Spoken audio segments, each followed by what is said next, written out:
March 5th, 1953. The most powerful empire on earth holds its breath. Joseph Stalin, the man who shaped an entire century through iron will and ruthless calculation, is dead. Within hours, the machinery of succession grinds into motion, and one name rises above all others, announced to the world with gravity and ceremony: Georgy Maximilianovich Malenkov, chairman of the Council of Ministers of the USSR, the undisputed heir, the chosen one. 2 years later, he was gone, not dead, not arrested, not shot in a basement. The fate that befell so many of his contemporaries, simply removed. Quietly, almost politely. A man who spent 30 years climbing to the summit of Soviet power was escorted back down in a matter of months, then dispatched to manage a hydroelectric station in Kazakhstan.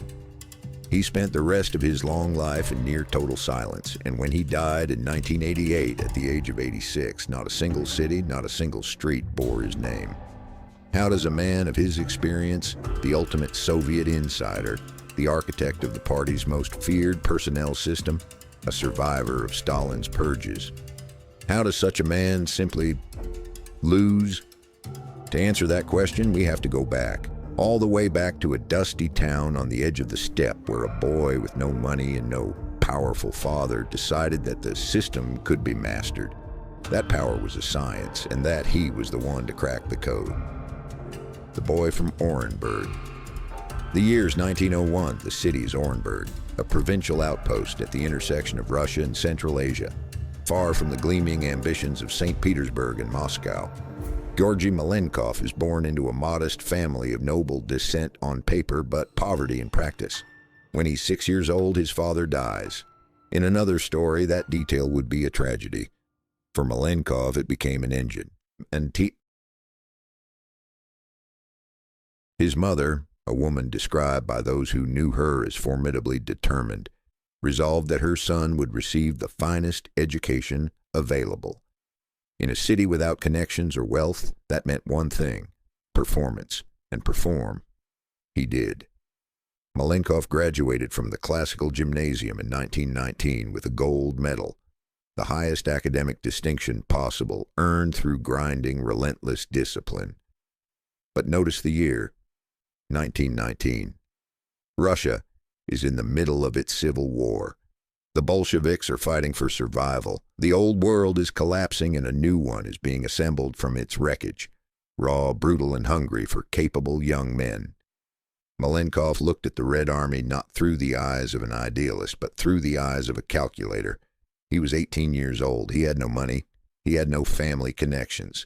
But he had a gold medal, a sharp mind, and the absolute cold clarity to understand one thing: the future belonged to whoever controlled the new machinery of power. He volunteered immediately.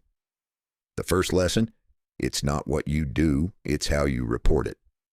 The Civil War sent Malenkov east. He served as a political commissar on the Eastern Front and later in the brutal counterinsurgency campaigns of the Turkestan Front, a grinding, unglamorous theater of conflict, where the line between military operation and administrative organization blurred completely. This is where Malenkov learned the first and most essential principle of Soviet survival, the one that would define his entire career. What you accomplish matters far less than how it appears in your report. A political commissar was not a soldier. He was a manager of loyalty, responsible for ensuring that commanders remained ideologically reliable, that paperwork flowed correctly, that the party's presence was felt in every unit. It was bureaucratic work dressed in a military uniform, and Malenkov was extraordinary at it.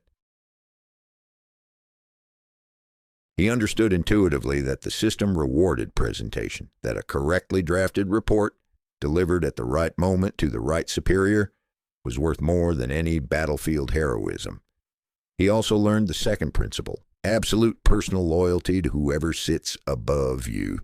In the chaos of the Civil War, commanders who questioned orders disappeared.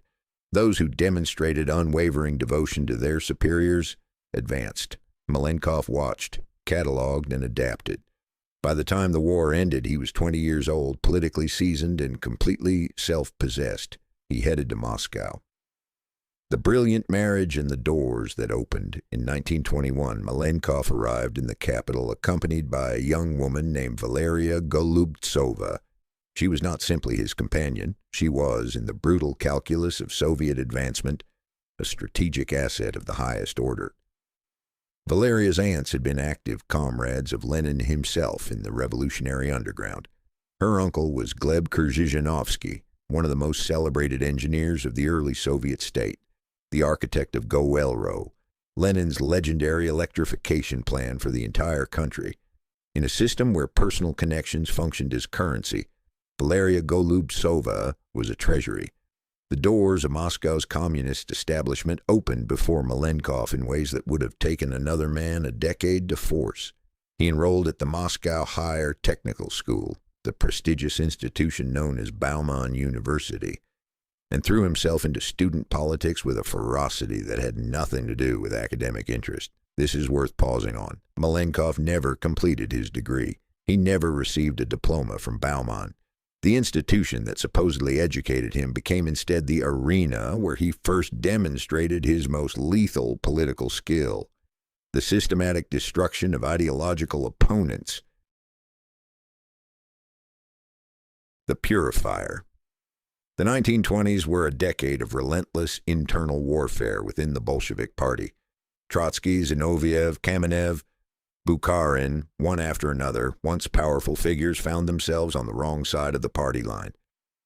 And for every fallen figure at the top, there were thousands of local battles in factories, universities, and district offices, as ambitious young men proved their loyalty by denouncing colleagues. Malenkov did not merely participate in this process. He became its champion at Bauman. He hunted Trotskyist sympathizers with methodical intensity, documented their statements, organized confrontations, filed reports. The Moscow City Committee of the party noticed him. He was invited to join the apparatus. He never went back to class.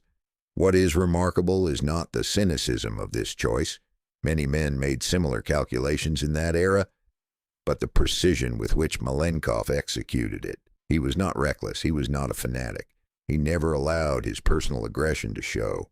To superiors, he was always disciplined, correct, and unfailingly deferential. To rivals and opponents, he was a wall of procedural, documented, irrefutable pressure. The system recognized a kindred intelligence, the cartographer of power. The year 1934 marked Malenkov's arrival at the very center of the machinery.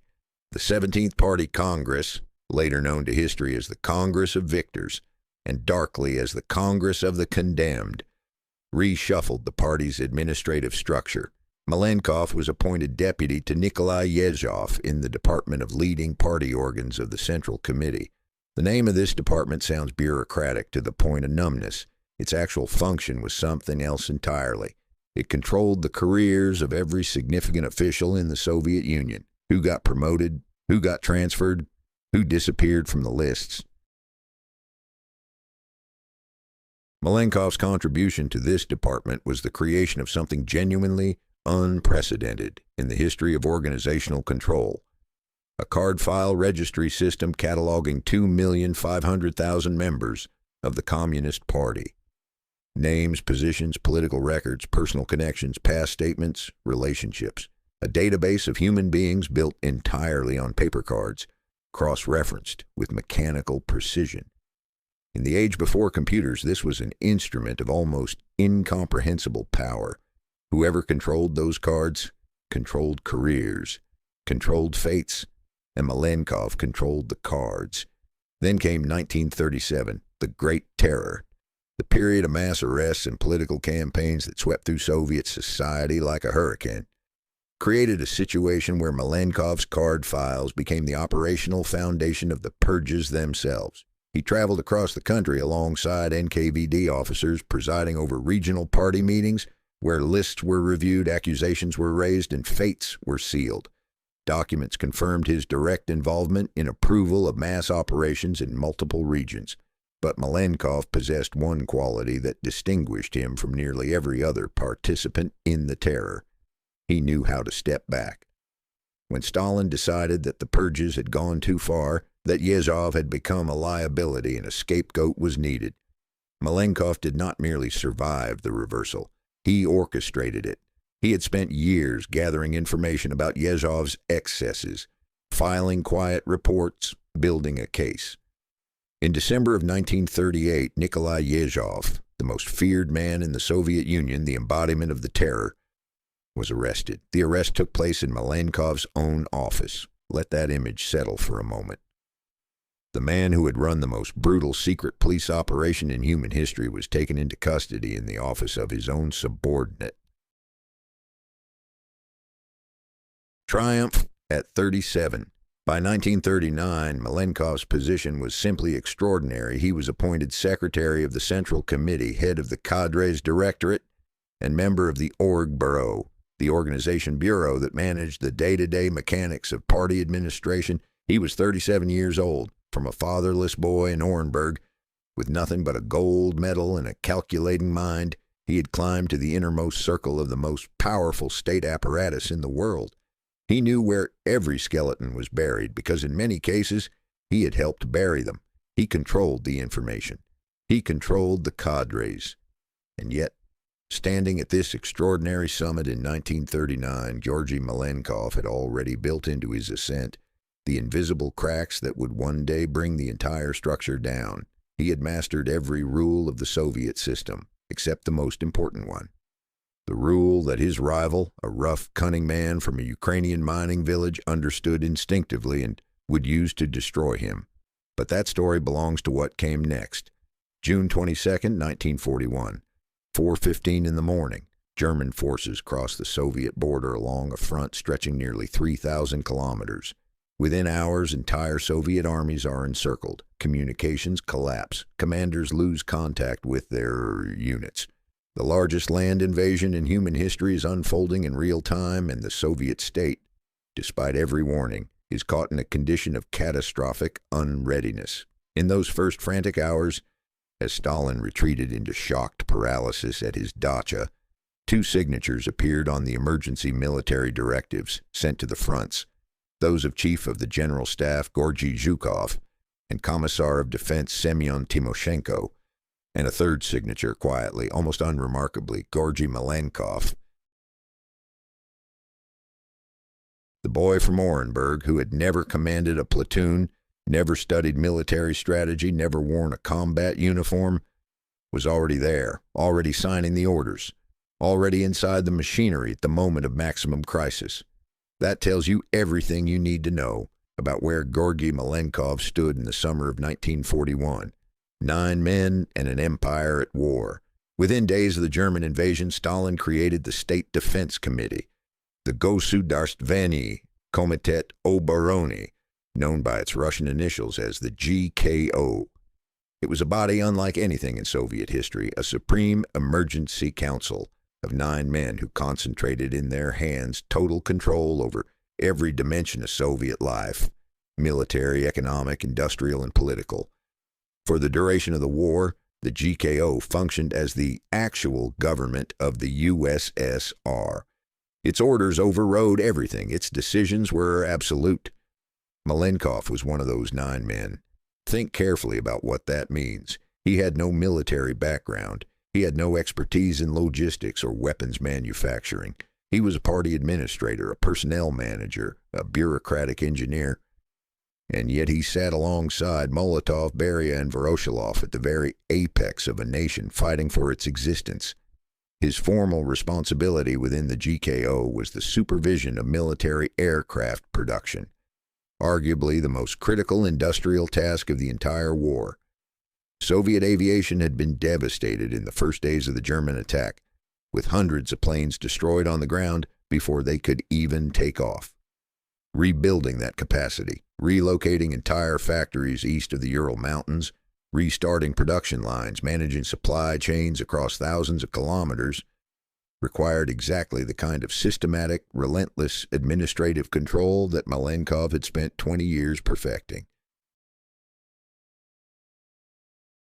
He also carried a second assignment, one that the Soviet archives kept classified for decades, and that even today is only partially understood. Stalin placed him in charge of overseeing the early development of nuclear weapons technology. While physicists debated theoretical possibilities, Malenkov handled the organizational framework. He coordinated reports, managed resources, and ensured that the program remained protected from wartime disruption. This is the shadow side of Malenkov that history rarely discusses. Publicly, he was the administrator. Privately, he was moving the levers of the most secret projects the Soviet state had ever undertaken. The Malenkov commissions and the fog of war beyond his formal GKO duties, Malenkov developed a tool of personal power that became legend within the Soviet wartime apparatus. The mobile inspection commissions that historians sometimes call Malenkovsky Komisii, the Malenkov commissions. When a front collapsed, when a factory failed to meet quotas, when a regional party committee stopped functioning coherently, Malenkov's representatives would arrive, a small team armed with extraordinary emergency powers granted directly from the GKO. They could fire commanders, reorganize supply lines, override local decisions, and report directly to Moscow, bypassing all intermediate structures. These commissions were Malenkov's eyes and ears across an empire at war. They also served a secondary purpose that anyone familiar with Soviet politics would recognize immediately. They generated information, detailed, documented personal information about who had failed, who had seceded, who was reliable, and who was not. The card file system of the 1930s now had a wartime equivalent, built from crisis reports rather than membership records. Much of the documentation surrounding these commissions remains classified to this day, a fact that itself speaks volumes about what they contained. The Phantom Disgrace of 1946 Victory, May 9, 1945. The Soviet Union emerges from 4 years of industrialized catastrophe as one of two global superpowers. The celebration is enormous, genuine, and almost immediately dangerous. For Stalin, victory created a problem. The war had produced heroes, commanders like Zhukov, whose personal prestige had become almost independent of the party's blessing. It had elevated cities, Leningrad above all, whose 900-day siege had turned it into a symbol of national sacrifice that rivaled Moscow's own narrative of power. And it had empowered ambitious men who now believed their wartime performance entitled them to a future. Within the inner circle, the jockeying for Stalin's eventual succession began in earnest. Two primary factions crystallized. On one side, Andrei Zhdanov, the cultured, ideologically intense party secretary of Leningrad, who had survived the siege and emerged as the voice of Soviet cultural and ideological renewal. On the other side, Malenkov, the quiet administrator from Moscow, who had spent the war accumulating information and building networks while Zhdanov collected prestige. Stalin, characteristically, played them against each other. In 1946, Malenkov was publicly humiliated at a Politburo session over the so-called aviation affair, allegations that he had covered up serious quality defects in Soviet military aircraft production during the war. He was removed from the Central Committee Secretariat, demoted, sent by Soviet standards to the margins. Western observers and even some Soviet insiders read this as the end of Malenkov's career. It was not even close, because during the same period when he was officially in disgrace, Malenkov continued to meet privately with Stalin. He continued to participate in decision-making processes that were never formally recorded. He continued, quietly and methodically, to build the case that would eventually bring Zhdanov down. The disgrace of 1946 was, in all likelihood, a performance, a strategic withdrawal designed to allow Zhdanov's overconfidence to grow unchecked while Malenkov worked the angles no one was watching. The duel with Zhdanov and how it ended. Andrei Zhdanov was everything Malenkov was not, and that made him dangerous. Where Malenkov was methodical and invisible, Zhdanov was charismatic and theatrical. He wrote speeches that Stalin actually enjoyed listening to. He launched the Zhdanovshchina, a sweeping campaign of ideological tightening across Soviet culture, art, and science that demonstrated his ability to mobilize the entire party apparatus behind a single intellectual line. He openly mocked Malenkov in party meetings, reportedly calling him Melania, a diminutive female name, a deliberate gesture of contempt meant to signal that Malenkov was not a real man of power, but a clerk dressed up in authority. It was the kind of mockery that a certain type of powerful man uses to provoke a visible emotional reaction, because a visible reaction can be exploited. Malenkov never gave him one. He waited. In August of 1948, Andrei Zhdanov died. The official cause was heart failure. He was 52 years old. His death came after months of reported illness. Whether Stalin's increasingly paranoid disposition played any role in the timing, whether Zhdanov's growing independence had begun to resemble, in Stalin's eyes, the kind of threat that could not be tolerated, is a question historians have debated for decades without resolution. What is not in dispute is what happened immediately afterward. The Leningrad affair. The final elimination with Zhdanov barely in the ground, Malenkov moved. In early 1949, he brought formal charges against the senior officials of the Leningrad party organization, the core of Zhdanov's political base, the men who had built their careers under his patronage, and who might, left unchecked, form the nucleus of a future political movement in his memory. The charges were a masterpiece of Soviet fabrication, conspiracy to create an unauthorized trade fair, alleged voting irregularities at a party conference, and the most elastic accusation in the Soviet legal lexicon, treason. Malenkov organized and personally supervised the operation together with Beria, with the secret police apparatus carrying out the arrests and interrogations. Over 200 people were prosecuted. More than 2,000 officials lost their positions. 23 were executed. The graves of those executed were never marked. Their exact locations remain unknown to this day. All of them were later rehabilitated, which is the Soviet system's way of acknowledging posthumously and without apology that the charges were false from the beginning. Malenkov had done what he always did. He had found the mechanism, pulled the lever, and stepped back before the dust settled. Zhdanov's network, his potential legacy, his political heir, was erased with the same methodical precision that Malenkov had applied to everything since the Trotskyists at Bauman University. The opponent was eliminated. The competition for succession was, for the moment, resolved. The Congress of the Chosen, 1952. The 19th Congress of the Communist Party of the Soviet Union, held in October of 1952, was the first party congress in 13 years. Stalin, now 72 years old and visibly aged, appeared only briefly. His public speeches were short, his movements were slow, but the signal he sent was absolutely unmistakable. The main report of the Congress, the central ceremonial address that set the ideological agenda for the entire party, was delivered not by Stalin. It was delivered by Georgy Malenkov.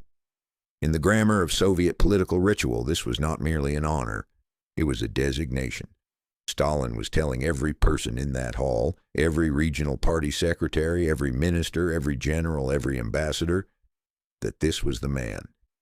That when the moment came, Malenkov would carry the torch. For 30 years, Malenkov had served Stalin with the devotion of a man who understood that true power lay in never threatening the one who held it. He had been the shadow, the instrument, the mechanism. He had survived the terror, the war, the post-war purges, the rivalries, the temporary disgrace, the endless internal warfare of the Stalinist court.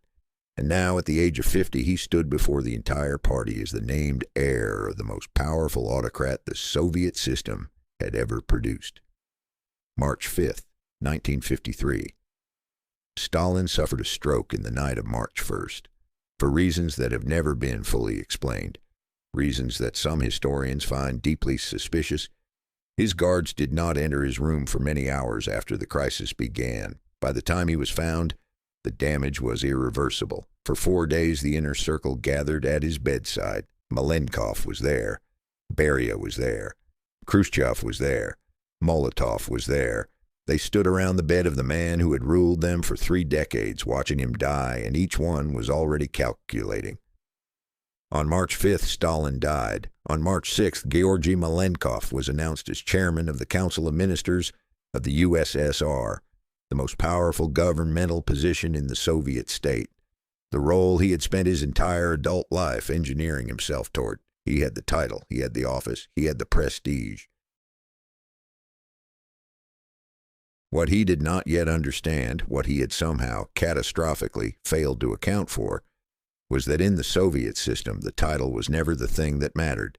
The mechanism was what mattered, the apparatus, the party machine itself, and someone else was already reaching for it. There is a particular kind of tragedy that belongs exclusively to the very intelligent. It is not the tragedy of ignorance. It is not the tragedy of cowardice or weakness. It is the tragedy of a man who understood every rule of the game he had played for 30 years, and then, at the single most critical moment of his life, chose to play by different rules entirely, rules that belonged to a world that it did not yet exist. Georgy Malenkov stood at the apex of Soviet power in the spring of 1953 and made a decision that historians still argue about today. He decided that the Soviet Union needed to change, that the terror, the militarism, the grinding poverty of ordinary Soviet citizens, all of it had to be reformed, carefully, cautiously, but genuinely reformed. He was not wrong. He was simply the wrong man in the wrong position at the wrong moment in history. And the enemies he made with his reforms were far more dangerous than any he had ever faced.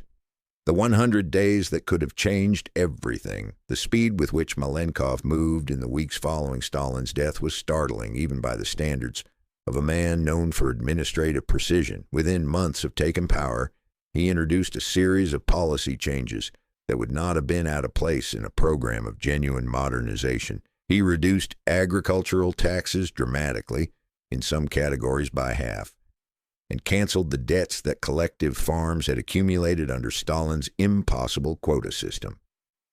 For millions of Soviet peasants who had been crushed under extractive taxation since the collectivization campaigns of the 1930s, this was not a policy adjustment.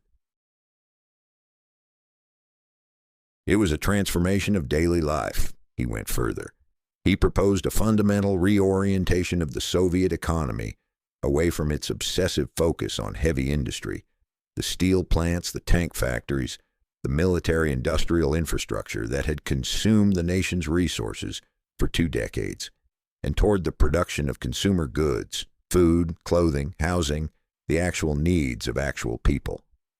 In Soviet economic terminology, he was arguing for prioritizing Group B over Group A. He canceled Stalin's most grandiose infrastructure projects, including the vast and enormously expensive plan to build a canal across Turkmenistan, and redirected those resources toward the domestic economy. And then, in a move that sent tremors through every chancellery in Europe and Washington, he stood before the Supreme Soviet and declared that a nuclear war between the great powers would mean the destruction of world civilization, and that therefore peaceful coexistence between the Soviet Union and the West was not merely desirable but necessary. This was not standard Soviet rhetoric. This was a direct, explicit rejection of the Stalinist posture of permanent confrontation. Western diplomats read the speech carefully and could not quite believe what they were seeing. Was this real? Was it a tactical gesture? Could the Soviet Union actually be offering a genuine opening? It was real. And it was, by any rational measure, correct. The arms race was consuming resources that the Soviet economy could not sustain indefinitely. The terror apparatus was generating instability rather than security. The isolation from the West was technological suicide for a state that needed to compete at the highest levels of scientific development. Malenkov saw all of this clearly, and then he proceeded to destroy himself. Fatal mistake number 1, surrendering the weapon March 14, 1953, 9 days after Stalin's death. Georgy Malenkov, chairman of the Council of Ministers of the USSR, voluntarily resigned from his position as secretary of the Central Committee of the Communist Party. Read that sentence again. He voluntarily gave it up. His stated reasoning was straightforward, almost reasonable sounding. The chairman of the government should not simultaneously hold a senior party secretariat position. There was a principle of institutional separation involved. Modern states separated executive government from party organization. Stalin himself had only unified these functions in wartime emergency conditions. Every word of this reasoning was historically accurate. Every word of it was politically fatal. Because in the Soviet system, in the specific, particular, unique machinery that Stalin had built over 30 years, the party was not a parallel institution to the government. The party was the system. The government administered. The party ruled. The first secretary of the Central Committee commanded the regional party secretaries across 11 time zones, the officials who controlled every province, every city, every district. That network was the actual state. By surrendering his secretariat position, Malenkov handed that network to someone else, and that someone else was a compact, energetic, utterly relentless man from Ukraine named Nikita Sergeyevich Khrushchev, who on September 7, 1953, was formally elected first secretary of the Central Committee. The mechanism was gone. Malenkov had the title and the office of the government. Khrushchev had the apparatus. In Soviet politics, the apparatus always wins. How could a man of Malenkov's experience not have understood this? Historians have proposed several explanations. Perhaps he genuinely believed that the Soviet system could be reformed toward a more governmental model. Perhaps he was overconfident, certain that his personal authority and administrative control would be sufficient. Perhaps the pressure from Beria and the other members of the inner circle, all of whom preferred a fragmented leadership to a single dominant figure, influenced his decision. Whatever the reason, it was the single most consequential political miscalculation of the entire post-war Soviet period. Fatal mistake number 2, making enemies of everyone. A bureaucracy has no ideology. It has only interests. The thousands of party officials who staffed the regional committees, the district offices, the provincial apparatuses of the Soviet system were not in their hearts Stalinists or reformers or ideologues of any particular stripe.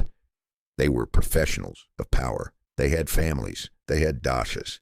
They had the special salary supplements that came in sealed envelopes, the famous packety, the envelope system, that doubled or tripled their official incomes and placed them in a material category entirely separate from ordinary Soviet citizens. Malenkov abolished the envelope system, not reduced, not restructured, abolished, eliminated entirely. In one administrative stroke, he made personal enemies of tens of thousands of officials across the entire Soviet Union. Men who had supported him, or at least tolerated him, were now actively hostile. And those men were the same regional party secretaries, the obkom first secretaries, the Raikom secretaries, who sat in the Central Committee as voting members and would one day decide Malenkov's fate at a plenary session. He had taken a reform that was, in principle, entirely correct. The envelope system was a form of institutional corruption that distorted the entire pay structure of the Soviet state, and implemented it in a way that created a vast, organized, motivated block of personal opponents at precisely the moment when he most needed allies. Khrushchev, who understood the bureaucracy the way a fisherman understands the tides, watched this happen and said nothing. He simply made clear to every regional secretary that their privileges were safe with him.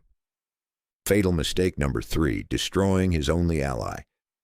In late June of 1953, Lavrenti Beria, head of the security services, controller of the nuclear weapons program, the most feared man in the Soviet Union after Stalin himself, was arrested at a Politburo meeting. Beria had moved too fast and too openly in the months since Stalin's death. He had proposed German reunification, suggested liberalizing the regime in Eastern Europe, and, most dangerously, had made clear that he believed he should be running the Soviet Union himself. He had become a threat that the entire inner circle agreed must be neutralized, including Malenkov, who supported the arrest, who, by some accounts, played an active role in organizing it. This is the most psychologically complex of Malenkov's 3 fatal mistakes, because it was in many ways the most understandable. Beria was dangerous, his ambitions were real, his methods were terrifying, and any rational assessment of the situation would suggest that a man who controlled the secret police apparatus and the atomic program was not a comfortable ally to depend upon. But Beria was also the one figure in the Soviet leadership whose power genuinely counterbalanced Khrushchev's. With Beria in the game, no single figure could dominate. His arrest removed the only structural check on Khrushchev's consolidation. After Beria's fall, Malenkov was alone. He had the government. Khrushchev had the party, and the party was already moving. The resignation. February 1955. The end, when it came, was almost theatrical in its efficiency. In late January of 1955, Khrushchev, Molotov, and Kaganovich, an unlikely coalition of past rivals united by present interests, opened a coordinated offensive against Malenkov at the Presidium of the Central Committee. The charges were political rather than criminal. His emphasis on consumer goods production had weakened Soviet defense capacity. His foreign policy positions were capitulatory. His role in the Leningrad affair was raised, a masterpiece of hypocrisy, given that most of his accusers had their own connections to that episode. On February 8, 1955, Malenkov stood before the Supreme Soviet and read a statement of resignation. He called his own economic policies mistaken. He acknowledged his lack of experience in governmental leadership. Every word was written for him. Every word was a lie by coercion. He was appointed Minister of Electric Power Stations, a technical position of middling significance. The man who had been Stalin's chosen heir was now managing power grids. The symbolism was so crude it almost seemed intentional. The last gamble. Summer 1957. For 2 years, Malenkov endured his diminished position without visible reaction. He attended meetings. He filed reports. He gave no speeches that attracted attention. He looked from the outside like a man who had accepted his demotion with the same discipline he had applied to everything else. He was not. He was waiting. In June of 1957, the moment appeared. Khrushchev had accumulated enemies of his own. His de-Stalinization speech of 1956 had alarmed the old guard. His management of the Hungarian uprising had been brutal and politically costly, and his impulsive decision-making style had alienated the careful professionals who ran the Soviet industrial and military apparatus. At a Presidium meeting of the Central Committee, Malenkov moved. He united with Molotov, Kaganovich, and several other senior figures to demand Khrushchev's removal as first secretary. They had counted the votes. They had a majority on the Presidium. For approximately 48 hours, Nikita Khrushchev's career appeared to be over. But Khrushchev had understood something that Malenkov even now had not fully grasped. The Presidium was not the final court. The full Central Committee plenary session was, and the Central Committee was composed overwhelmingly of the regional party secretaries, the same regional secretaries whose envelopes Malenkov had abolished. The same men whose loyalty Khrushchev had cultivated for 4 years with quiet, patient, systematic attention. Khrushchev refused to accept the Presidium vote. He demanded a full Central Committee plenum. And then Marshal Georgy Zhukov, the greatest Soviet military commander of the century, now defense minister, provided military aircraft to fly party secretaries from across the country to Moscow in time for the session. They came. They voted. The anti-party group, the name assigned to Malenkov, Molotov, Kaganovich, and their allies, was condemned. Malenkov was expelled from all positions of authority and removed from the Central Committee. He had been 6 votes from the summit. He ended the meeting politically destroyed. Ekibastus, the longest exile. The Soviet system in the Khrushchev era had abandoned the practice of executing former rivals, a reform that Malenkov himself had helped initiate in the months after Stalin's death. This meant that his punishment was exile rather than annihilation. He was sent to manage a hydroelectric power station in Ust-Kamenogorsk in Kazakhstan, later transferred to a thermal power station in Ekibastus, a small industrial city on the Kazakh steppe, 900 kilometers from Almaty, surrounded by coal mines and concrete. The man who had once controlled the personnel files of 2,500,000 party members was now responsible for ensuring that turbines ran on schedule and maintenance logs were filed correctly. He never complained, at least never on record. In 1961, he was expelled from the Communist Party entirely. In 1968, he retired. He moved to a modest apartment in Moscow, where he lived quietly for 20 more years. He never wrote memoirs. In an era when nearly every disgraced Soviet official eventually produced some form of self-justifying account, Malenkov produced nothing. He gave no interviews. He made no public statements. Neighbors reported that he attended the Orthodox church near his apartment, a man who had spent decades enforcing atheism in the name of the party, now sitting quietly in the pews of a church with whatever private accounting he was making of his own history. On January 14, 1988, Georgy Maximilianovich Malenkov died in Moscow at the age of 86. There was no state ceremony, no flags at half-mast, no obituary in Pravda, no street was named in his honor, no city bore his name, no monument was raised. The Soviet Union he had spent his life building and managing simply went on without acknowledging that he had ever existed. What the silence means, history does not end with the person. It ends with the question the person leaves behind. Georgy Malenkov's question is one of the most haunting in the entire Soviet story. What if he had held on? What if, in that first week of March 1953, he had kept the secretariat position instead of surrendering it? What if his consumer goods economics had been given 5 years instead of 2? What if his proposal for peaceful coexistence with the West, made in 1953, the same year Stalin died, had become the operating doctrine of Soviet foreign policy a decade before Khrushchev's erratic version of détente? The Soviet Union that Malenkov briefly imagined, quieter, more prosperous, less militarized, oriented toward the daily lives of its citizens rather than the ideological conquest of the world, was in many ways the Soviet Union that Gorbachev eventually tried to build 30 years later, when it was already too late. Malenkov saw it first. He had the tools. He had the position. He had the authority. And he gave it away. One envelope at a time, one secretariat position at a time, one strategic ally at a time, until there was nothing left to give. The archives in Moscow still hold thousands of documents that bear his signature. Orders that shaped cities, moved armies, determined fates. The card files he built in the 1930s, that extraordinary monument to bureaucratic control, were eventually digitized and are still consulted by researchers today. His name appears on none of it, officially, because in the Soviet system the final form of erasure was not the bullet. It was the absence, the gap in the record, the name that simply stopped appearing. Georgy Malenkov, the most powerful man in the world for exactly 2 years, became in the end a footnote.